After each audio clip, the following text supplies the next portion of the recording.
When we get discouraged, we need to have faith that God will foresee the promises that He has. It was the most he could hope for. He is living on the sideline of life. How many of you tonight is living on the sidelines? How many of you tonight took a back seat?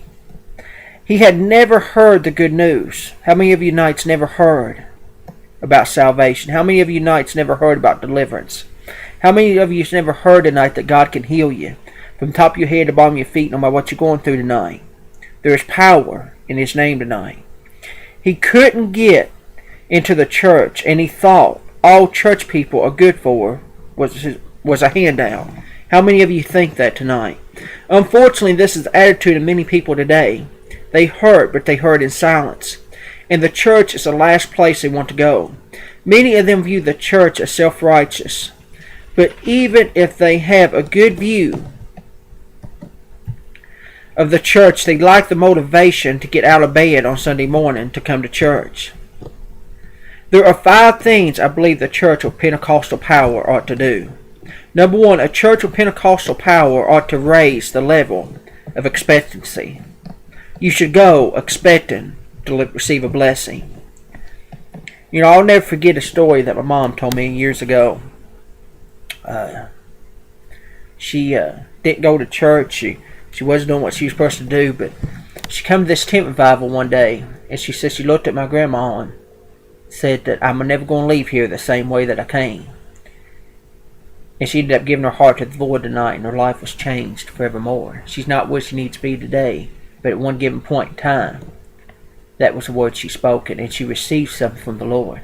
That's what we should all do when we go to a church today.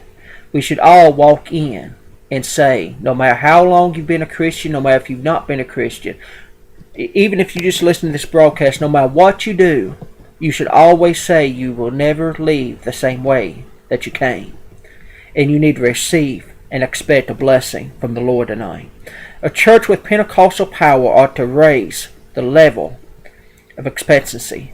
At the hour of prayer, Peter stopped and said to him, look at us. And the verse 5 says, the man expected to receive something from them. He expected to receive something from them.